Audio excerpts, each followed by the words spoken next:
인간은 교감을 원하는 존재입니다.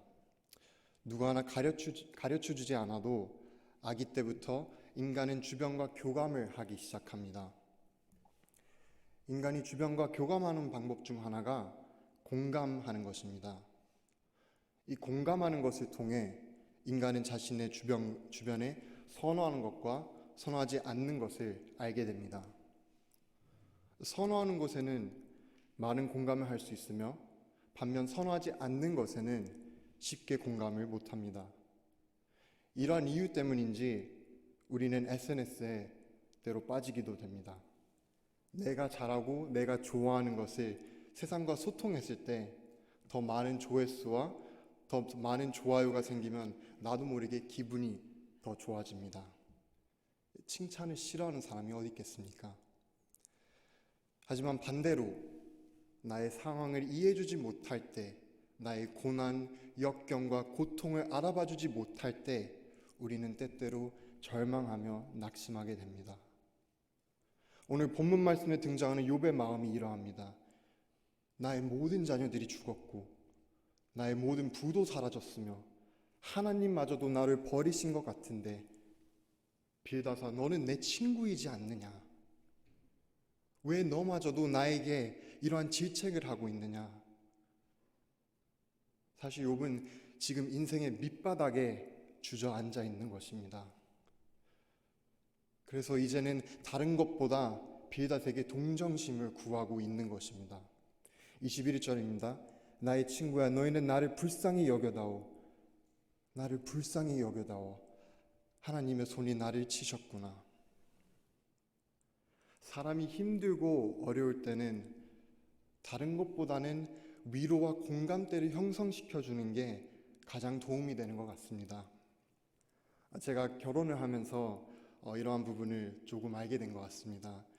이제 고작 신혼 11개월 차지만 많이는 알지 못하더라도 조금씩 배워가는 것 같습니다. 한 번은 아내가 기말고사 때 이 제출해야 되는 과제들과 시험 공부가 할 게 너무 많아서 평상시보다 조금 많이 지쳐있는 모습을 제가 봤습니다. 그래서 저는 뭐라도 조금 도와주고 싶어서 그 마음에 같이 공부하자고 권유했습니다. 무엇을 외워야 하는지 유심히 살펴봤는데 저는 이미 한번 들은 수업 내용이라 무심하게 이거 별로 어려운 거 아닌데? 라고 하자 아내는 서운했습니다. 서운한 아내를 보니 어떻게든 기분을 풀어주려고 좋아하는 간식과 그리고 또 좋아하는 녹차라떼 한 잔을 타줬습니다. 그러더니 아내는 이걸 원한 게 아니다. 그저 나의 마음을 알아봐 주기를 원했던 건데 라고 대답했습니다.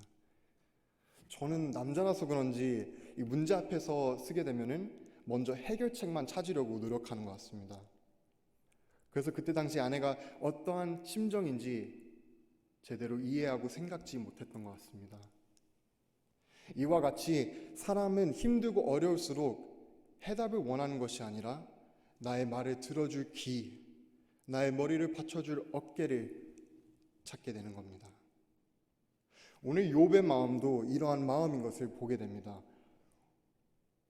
우리 모두 서로에게 위로가 되는 어깨가 되시기를 주님의 이름으로 소망합니다.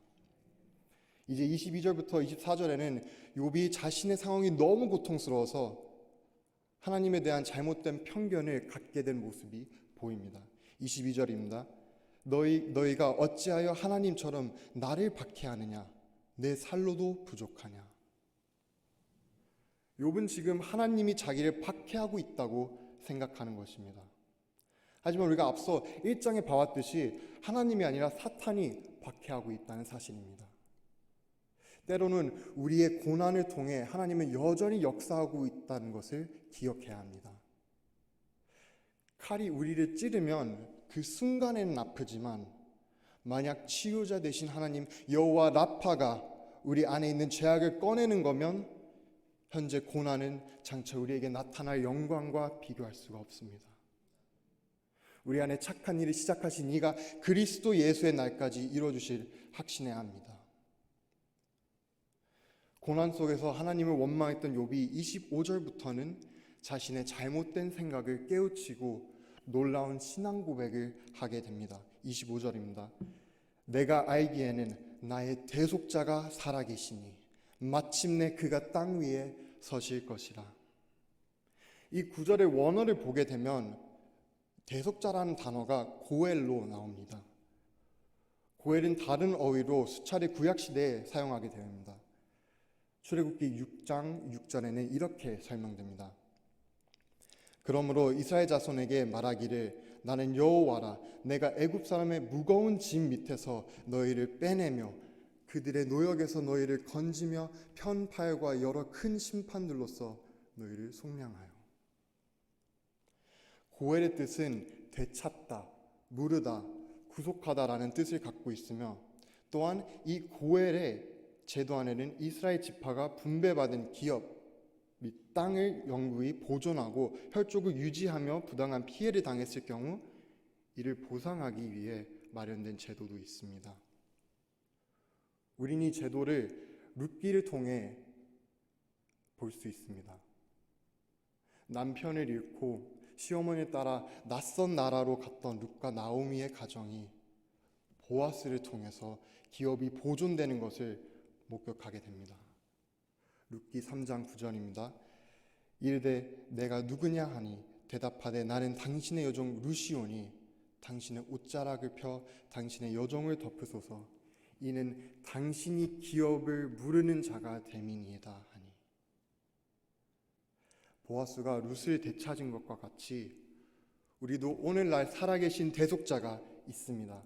그는 예수 그리스도이시며 우리를 위해 십자가에 못 박혀 죽으시고 사흘 만에 다시 살아나신 주님이십니다. 25절 다시 한번 보겠습니다. 내가 알기에는 나의 대속자가 살아계시니 마침내 그가 땅 위에 서실 것이라.